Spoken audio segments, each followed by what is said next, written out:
Admiral Arpakorn Yuukongkaew was the commander of the Thai Navy SEALs and in charge of the rescue operation inside the cave. He led a team of divers who were instrumental in the rescue of the 12 young football players. Admiral Arpakorn and his SEALs team were widely praised for the bravery and dedication in the face of the extreme conditions during the rescue mission. In his book, Rick Stanton claimed that after the children were found, nobody seemed to care to feed them. He asserted that the Thai authorities only provided the kids with a few energy gel packs and took no action to address the children's malnutrition and impending starvation.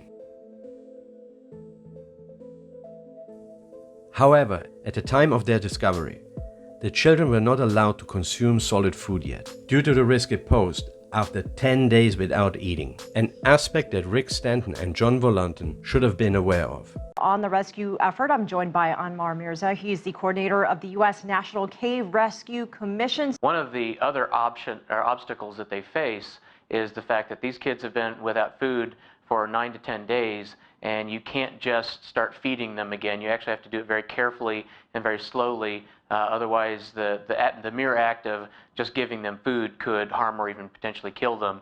Just 1 hour after the children were found, 4 Thai SEALs delivered energy gel packs, a medical kit and blankets. 6 hours later, a doctor and 2 nurses arrived with additional supplies, including waterproof bags filled with power gels, vitamins, electrolytes, and more.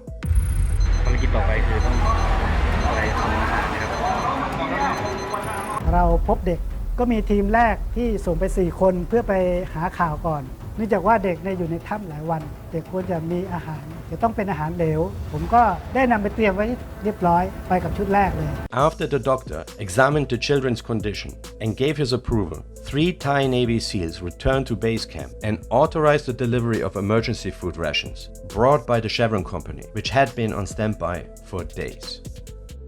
At that moment, Admiral Arpakorn approved the voluntary request from Rick Stanton and John Volanten, acknowledging their efficiency in delivering the food, given their extensive experience as cave divers. Subsequently, Rick and John delivered emergency food rations donated by the US Air Force.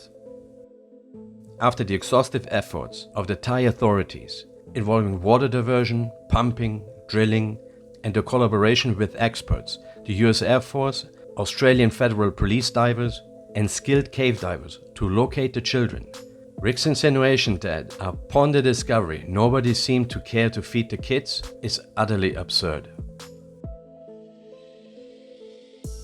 After regaining their involvement from Admiral Arpakorn in the rescue planning, Rick expressed his observation that the Thai authorities acknowledged that they were incapable of rescuing the boys and didn't want the death to be on their hands. Both Rick and John believed that they were being used as scapegoats by the Admiral, purposely set up for failure.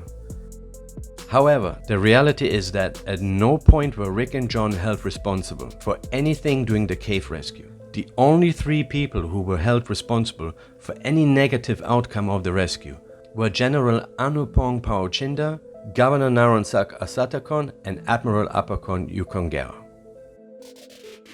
In addition, on July 5, just 3 days after the children were found, Rick Stanton messaged a fellow cave diver. He expressed concern that the Thai authorities were stalling about making a critical high-life risk decision until it's too late, and they can then blame the weather, and no one loses face. Firstly, Governor Naronsak and Admiral Arpakorn had a zero-risk policy, carefully considering all options for the safest means to rescue the children.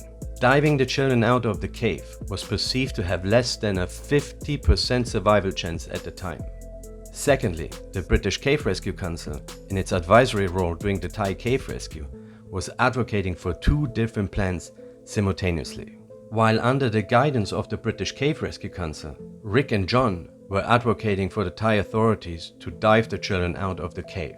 Simultaneously, Bill Whitehouse, the vice chairman of the British Cave Rescue Council, suggested that if the divers could stock up supplies, then the children are safer inside the cave waiting out the flood.